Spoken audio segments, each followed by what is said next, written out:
Now that I've gotten into the story structure of Star Wars, let's focus more on the film itself. Part 2. It's a sequel that doesn't try to mimic the original. The thing that strikes me about Empire Strikes Back is how different it is than the original. It doesn't suffer from shitty sequel syndrome where it essentially tries to copy the formula of the first film. The good thing about Empire Strikes Back is that it tells its own story, and as a result, the tone of this film is much different than the original. If we consider A New Hope the first act of a 3-act story, then A New Hope is the part of the story where the hero is introduced to this new world, and generally, things work out pretty well for everyone. Luke begins to use the Force and blows up the Death Star. Han proves he may not be as shallow as everyone may have previously thought, and by the end, the rebels win a decisive victory against the Empire. Now, what makes Empire Strikes Back so interesting is that as we move into Act 2, everything seems to go downhill for our cast of characters. The tone of Empire Strikes Back is considerably darker than anything we as an audience has seen before. This causes the viewer to feel much more tension this time around. Things literally go downhill for every character in this movie. Let's start with all the shit that Luke has to go through. Empire Strikes Back starts off with Luke almost immediately getting attacked by the Wampa, resulting in the first test of Luke's skills with the Force. After escaping, Luke then aimlessly wanders around the frozen tundra of Hoth and almost dies until Han rescues him. Don't do this, Luke. Come on, give me a sign here. Later, when the rebels are battling the Empire, even his ship gets shot down, a contrast to everything going his way in the first act.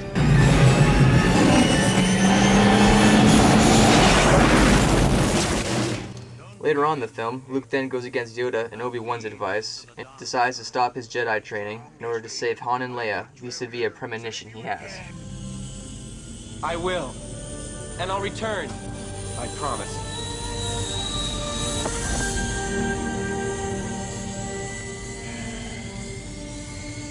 Told you I did. Reckless as he. Now, matters are worse. That boy is our last hope. Finally, at the end of the film, Vader cuts off his hand and then reveals the truth in this one culturally iconic scene. Conflict and bring order to the galaxy. I'll never join you! If you only knew the power of the dark side. Obi-Wan never told you what happened to your father.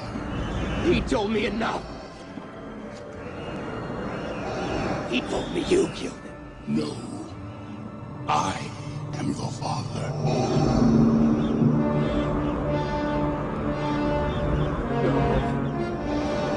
No. It's not true. That's impossible! Search your feelings. You know it to be true. No!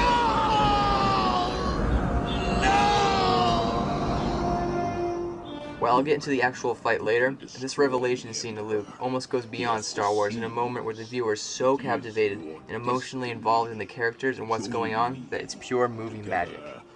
Just because a lot of bad things happen to Luke throughout the film, that doesn't mean our other characters are immune from the dangers this film provides. Let's recap what happens to Han and company this time around. After barely escaping the Empire on Hoth, Han, Leia, and Chewie are forced to fly through an asteroid field to evade the Imperial fleet.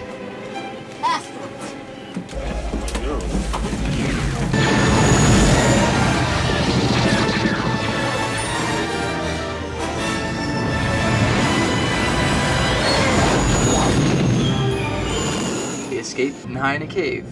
Not too bad, right? Wrong. So after almost being killed by a giant space slug, Han is once again pursued by the Empire. Han is able to escape by attaching to an Imperial cruiser. They escape danger again, right? Wrong. As they detach themselves from the fleet, bounty hunter Boba Fett is immediately on their tail. Well, that can't be good. Han then decides to meet up with his old friend, Lando Calrissian, the biggest new character in the story. How you doing, you old pirate? So good to see you. Well, he seems very friendly. Yes. Very friendly. Well, if that'll ensure security. Even though the viewer might have a sketchy feeling about this guy, he couldn't be too bad. I mean, he's pretty charming, right?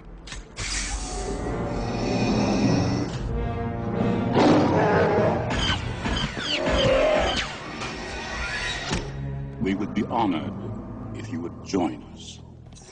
Wrong. Turns out he was forced to give them up to the Empire, so Vader could draw out Luke. After a surprising torture scene, things find a way of getting even worse for the gang. Vader tests the carbon freezing chamber on Han, planning to use it on Luke.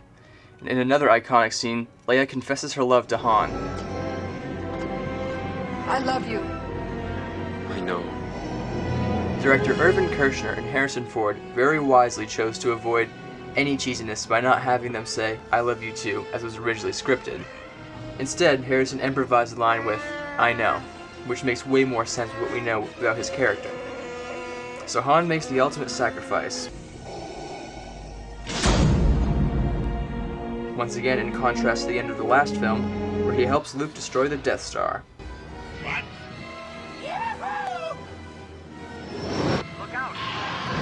So in short, the dark tone of this film makes the viewer more engaged with what's going on, and because you can emotionally connect with the characters, the stakes feel even higher.